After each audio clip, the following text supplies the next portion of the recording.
ஹல்லேலூயா, ஹல்லேலூயா.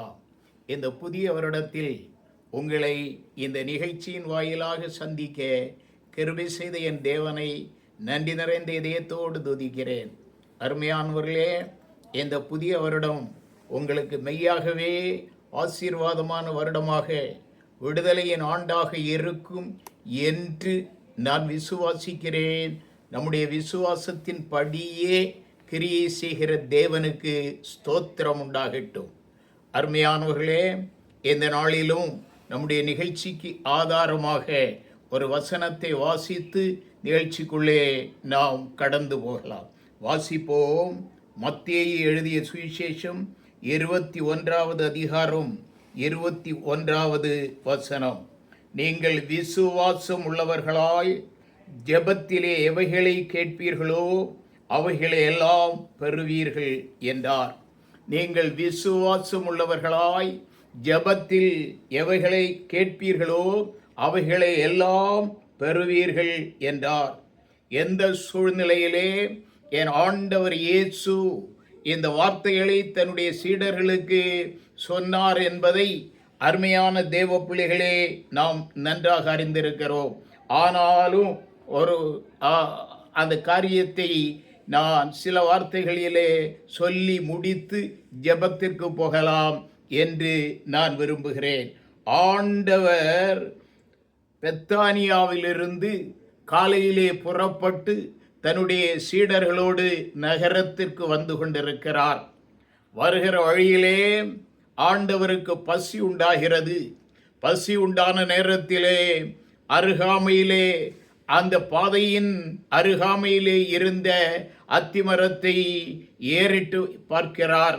அவர் ஏறெடுத்து பார்த்த நேரத்திலே அங்கே கனி ஒன்றும் இல்லை. ஆக ஆண்டவர் அந்த மரத்தை சபிக்கிறார். இந்த மரத்தை சபித்த போது உடனே அது பட்டு போகிறது. அருமையானவர்களே, இந்த நிகழ்ச்சியை என் ஆண்டவரோடு நடந்து வந்து கொண்டிருந்த அவருடைய சீஷர்கள் பார்த்தபோது அவர்களுக்கு அது அதிசயமாக படுகிறது. ஆக அவர்கள் அப்படியே பிரமித்து அந்த மரத்தை பார்த்து நிற்கிற போது ஆண்டவர் இயேசு சீஷர்களை பார்த்து கூறுகிறார், நீங்கள் சந்தேகப்படாமல் விசுவாசம் உள்ளவர்களாயிருந்தால் இந்த அத்திமரத்திற்கு செய்ததை நீங்கள் செய்வதுமல்லாமல் இந்த மலையை பார்த்து நீ பெயர்ந்து சமுத்திரத்திலே தள்ளுண்டு போ என்று சொன்னாலும் அப்படியே ஆகும் என்று மெய்யாகவே உங்களுக்கு சொல்கிறேன். மேலும் நீங்கள் விசுவாசம் உள்ளவர்களாய் ஜெபத்திலே எவைகளை கேட்பீர்களோ அவைகளை எல்லாம் பெறுவீர்கள் என்றார். அருமையான தேவ பிள்ளைகளே, இந்த வார்த்தைகளை யார் சொன்னது? நம்முடைய ஆண்டவர் இயேசு. யாரிடம் சொன்னார்? அவரோடு நடந்து வந்து கொண்டிருந்த அவருடைய சீஷர்களை பார்த்து. இந்த நேரத்தில் என் ஆண்டவர் நம்மோடு பேசுகிறார். அருமையான தேவ பிள்ளைகளே, நாம் ஜெபிக்கிற தேவ பிள்ளைகள் என்று நம் ஆண்டவர் அறிந்து, ஆக நமக்கு ஆண்டவர் பேசுகிறார். நீங்கள் விசுவாசம் உள்ளவர்களாய் ஜெபத்திலே எவைகளை கேட்பீர்களோ அவைகளை எல்லாம் உங்களுக்கு தருவேன் என்று நம்மோடு ஆண்டவர் இயேசு நமக்கு தைரியம் கூறுகிறார். அருமையானவர்களே, நமக்கு தைரியம் கூறுகிறார். அருமையான தேவ பிள்ளைகளே, நாம் ஜெபிக்கிற தேவ பிள்ளைகள். எதற்காக ஜெபித்துக் கொண்டிருக்கிறோம்? இந்த தேசத்திலே ஒரு எழுப்புதல் உருவாக வேண்டும். இந்திய தேசம் என் இயேசுவுக்கு சொந்தமாக மாற வேண்டும். இந்தியாவில் இருக்கிற அனைத்து ஜனங்களும் ரட்சிக்கப்பட்டு என் ஆண்டவரை அப்பா பிதாவே என்று அழைக்கின்ற புத்திர சுவீகாரத்தை பெற்றாக வேண்டும் என்கின்ற வைராக்கிய விசுவாசத்தோடு நாம் ஜெபித்துக் கொண்டிருக்கிறோம். நம்முடைய ஜெபத்தை பார்த்துத்தான் ஆண்டவர் நமக்கு கூறுகிறார், நீ விசுவாசம் உள்ளவனாய் ஜெபிப்பாயானால் நிச்சயம் நிச்சயம் உன்னுடைய எதிர்பார்ப்பு இந்த தேசத்திலே அங்கீகரிக்கப்படும் என்று நமக்கு நம் ஆண்டவர் உறுதி கூறுகிறார். அருமையான தேவ பிள்ளையே, இந்த வார்த்தைகளை நான் உன்னோடு பேசிக் கொண்டிருந்த போது நடைபெற்ற ஒரு நிகழ்ச்சி என்னுடைய நினைவுகளுக்கு வருகிறபடியினாலே அந்த நிகழ்ச்சியை ஆமென் சுருக்கமாக உங்களுக்கு முன்னாலே வைத்து நாம் ஜெபிக்க அருமையான தேவ பிள்ளைகளே விரும்புகிறேன். அருமையானவர்களே, சுருக்கமாக அந்த காரியத்தை சொல்கிறேன்.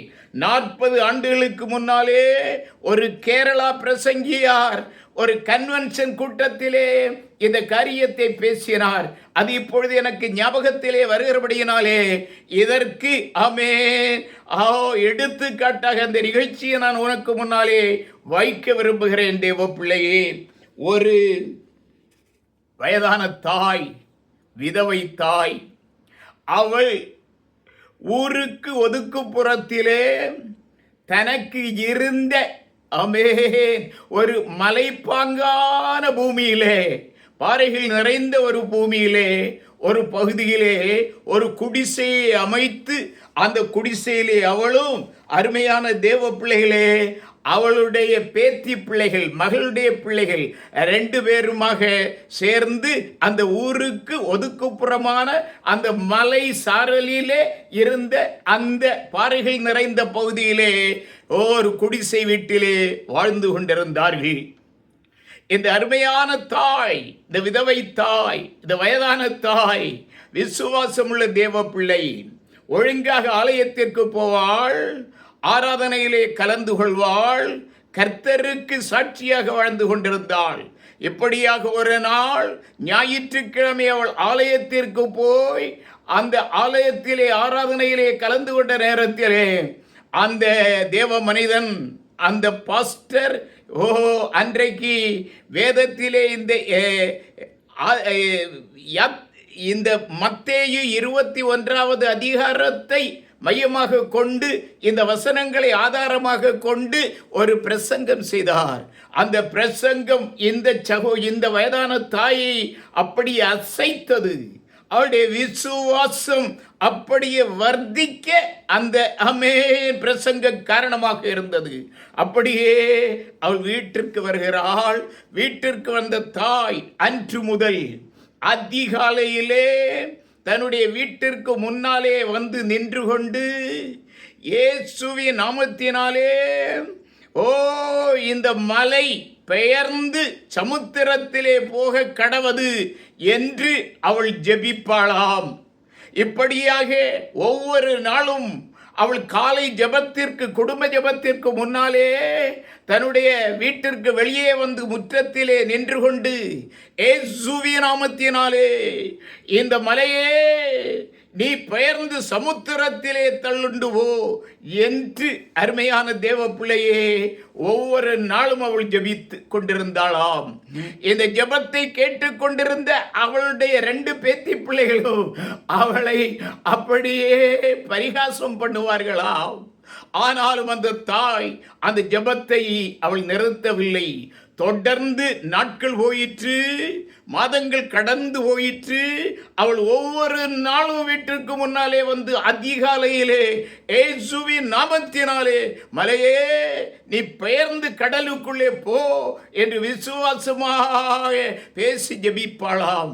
இப்படியாக நாட்கள் போய்கொண்டிருந்த அந்த நாட்களிலே ஒரு நாள் அதிகாலை நேரம் இவள் அந்த ஜெபத்தை முடித்து வீட்டிற்குள்ளே திரும்பி போகலாம் என்று இருந்த நேரத்திலே ஒரு 2 மனிதர்கள் ஒரு மோட்டார் சைக்கிளே வந்து அவள் வீட்டிற்கு முன்னாலே நின்று அந்த மோட்டார் சைக்கிளை அங்கே வைத்துவிட்டு நடந்து வந்து இந்த வயதான தாயை பார்த்து கேட்டார்களாம், இந்த பகுதியிலே, இந்த மலை பகுதியிலே, இந்த பாறை பகுதியிலே இந்த இடம் இருக்கிறதே, இந்த இடத்திற்கு சொந்தக்காரர் எங்கே இருக்கிறார், அவர் யார் என்று உங்களுக்கு தெரியுமா, அதை எங்களுக்கு நீங்கள் சொல்வீர்களா என்று கேட்டார்களாம்.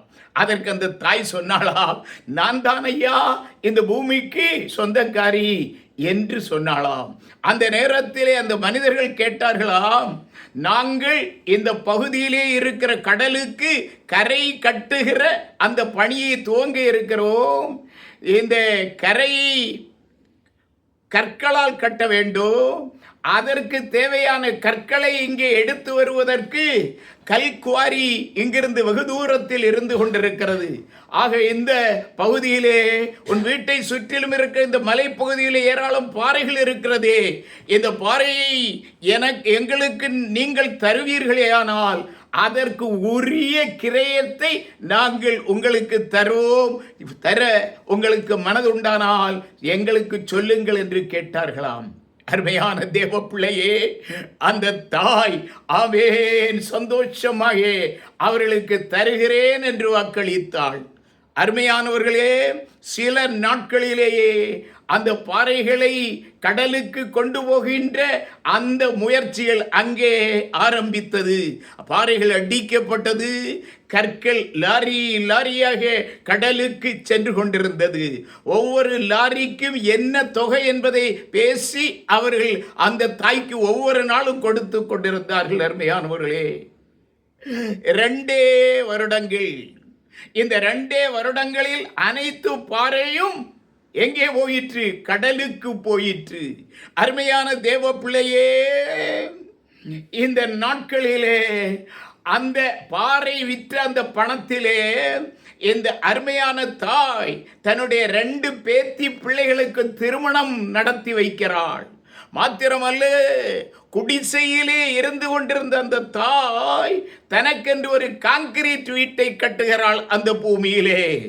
அடுத்து அருமையான தேவ பிள்ளையே, வீட்டு வேலை செய்து அப்படியே குடிசையிலே வாழ்ந்து கொண்டிருந்த அந்த ஏழை தாய் கான்கிரீட் வீட்டை கட்டி ஆமென் அங்கே தன்னுடைய வாழ்க்கையை அப்படியே நடத்துகிறாள்.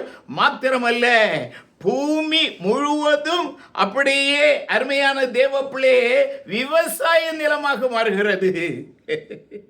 யார்? கூலி வேலை செய்து கொண்டிருந்த அந்த தாய் இப்பொழுது அருமையான தேவ பிள்ளையே அபேர் விவசாய பணியை செய்து தன்னுடைய வாழ்க்கையை நடத்தி கொண்டிருக்கிறாள். இந்த காரியம் அருமையான தேவ பிள்ளையே கதையாக நீ கருதுகிறாயா? இல்லை, இல்லை. 40 ஆண்டுகளுக்கு முன்னாலே நான் ஒரு தேவ மனிதனுடைய பிரசங்கத்தை கேட்டு இந்த காரியத்தை என்னுடைய டைரியிலே குறித்து வைத்திருந்தேன். இந்த நேரத்திலே அது என்னுடைய நினைவுகளுக்கு வந்தபடியால் இந்த காரியத்தை உனக்கு சொல்கிறேன். நாம் விசுவாசம் உள்ளவர்களாய் ஜெபத்திலே எவைகளை கேட்போமோ அவைகளை எல்லாம் பெற்றுக்கொள்வோம் என்பதற்கு இது ஒரு மகாபெரிய எடுத்துக்காட்டு என்பதை உனக்கு முன்பாக நான் ஒரு முறைக்கு பல முறை சொல்ல விரும்புகிறேன். அருமையான தேவ பிள்ளையே, ஜெபிக்கிற தேவ பிள்ளையே, நேர்முழங்கால் ஜெப வீரனே, வீராங்கனே, நீயும் நானும் இந்த தேசத்திலே ஒரு எழுப்புதல் உருவாக வேண்டும். இந்திய தேசம் என் ஆண்டவருக்கு சொந்தமாக மாற வேண்டும், ஆத்துமாக்கள் ரட்சிக்கப்பட வேண்டும் என்று அனுதினமும் ஜெபித்துக் கொண்டிருக்கிறோம். இந்த நிகழ்ச்சி உன்னையும் என்னையும் ஆமென் விசுவாசத்திலே தட்டி எழுப்ப ஆமென் காரணமாக அமைந்திருக்கிறது என்பதை ஒரு முறைக்கு பல முறை உனக்கு சொல்லிக்கொள்ள நான் ஆசைப்படுகிறேன். இந்தியா இயேசுவுக்கு சொந்தமாக மாறும். கர்த்தர் இந்த காரியத்தை என்னுடைய ஜெபத்தின் வாயிலாக நிறைவேற்றப் போகிறார். விசுவாசி, இப்பொழுது சில நிமிடங்கள் நாம் ஜெபிப்போம் ஆண்டவர் சன்னிதானத்திலே. நல்ல பிதாவே, மகிமையான கர்த்தாவே, நன்றியோடு நன்றியோடு நன்றியோடு துதிக்கிறோம். இந்த தேவனாமே என்றென்றைக்கும் உள்ள சத்தா காலங்களில் நம்முடைய தேவன், நீர் எங்களை ஆண்டவரே மரணபரியந்த நடத்துவேன் என்று வாக்கு பண்ணி இருக்கிறீர். ஆண்டவரே, வாக்கு தத்தத்தில் உண்மையுள்ள தேவனே, எங்களுடைய மரண நாட்களுக்கு முன்னாலே எங்களுடைய தேசத்திலே ஒரு எழுப்புதல் எழுப்புதல் எழுப்புதல் எழுப்புதல் அம்மே எங்களுடைய ஜெபங்களின் வாயிலாக நீர் கட்டளையிடப் போகிறீர் என்பதை விசுவாசிக்கிறோம். ஆண்டவரே, விசுவாசிக்கிறவன் பதறான், விசுவாசிக்கிறவன் தேவனுடைய மகிமையை காண்பான். பரிசுத்தரே, நல்ல தேவரே, எங்களுடைய தேசத்தை உடைய சன்னிதானத்திலே ஒப்புக் கொடுக்கிறோம். எத்தனை அக்கிரமங்கள், எத்தனை அநியாயங்கள், தேவ பிள்ளைகளுக்கு எதிராக எத்தனை ஆண்டவரே கொடுதான நிகழ்ச்சிகள் இந்த நாட்களிலே நிறைவேறிக் கொண்டிருக்கிறது. கொண்டிருக்கிறது. மதவாத வைராக்கியர்களால் எங்களுடைய தேசம் சின்னாபின்னமாகி கொண்டிருக்கிறது. எங்கே எதிலே ஆண்டவரே நுழைந்தாலோ அதற்குள்ளே ஆண்டவரே மதவாதிகள் புகுந்து அந்த காரியங்களை அவர்களுக்கு சாதகமாக மாற்றிக் கொண்டிருக்கிறார்கள். அது தேர்தலாக இருந்தாலோ அருமையான தேவ பிள்ளைகளே, கவனிக்க வேண்டிய காரியம், அது தேர்தலாக இருந்தாலும் அல்லது வேறு ஏதோ ஒரு அட்மினிஸ்ட்ரேஷன் காரியமாக இருந்தாலும் அவைகளுக்கு உள்ளே நாம் போகிற போது அங்கே மத வைராக்கியர்களுடைய தில்லு முள்ளுகளை நாம் பார்க்க முடிகிறது. இப்படியாக தேசம் அழிந்து கொண்டிருக்கிறது. நீயும் நானோ விசுவாசம் உள்ளவர்களாய் என் ஆண்டவர் சொன்னாரே, விசுவாசத்தோடு ஜெபிப்பாயானால் என் ஆண்டவரால் அற்புதம் செய்ய முடியும் என்று. ஆமென். நிச்சயம் நிச்சயம் நிச்சயம் நம்முடைய ஜெபம் விசுவாசம் உள்ள ஜெபங்களாக மாறட்டும். கர்த்தர் வல்லமையான கிரியைகளை நடப்பிக்க போகிறார். சீக்கிரத்திலே, அதி சீக்கிரத்திலே இந்தியா மத சுதந்திரம் பெற்ற ஜனநாயக குடியரசு என்கின்ற உரிமையை நம்முடைய ஜெபத்தின் வாயிலாக பெறப்போகிறோம். அருமையானவர்களே, மதவாத அரசியல் வீழ்ந்து போக போகிறது. தேவ பிள்ளையே, கர்த்தர் மகிமையான கிரியைகளை நிறைவேற்றப் போகிறார். உடைய கருத்திலே எங்களுடைய வார்த்தைகளை தாழ்த்துகிறோம். பெரிய காரியங்களை செய்யும் இயேசுவின் நாமத்தில் பிதாவே. ஆமென், ஆமென், ஆமென்.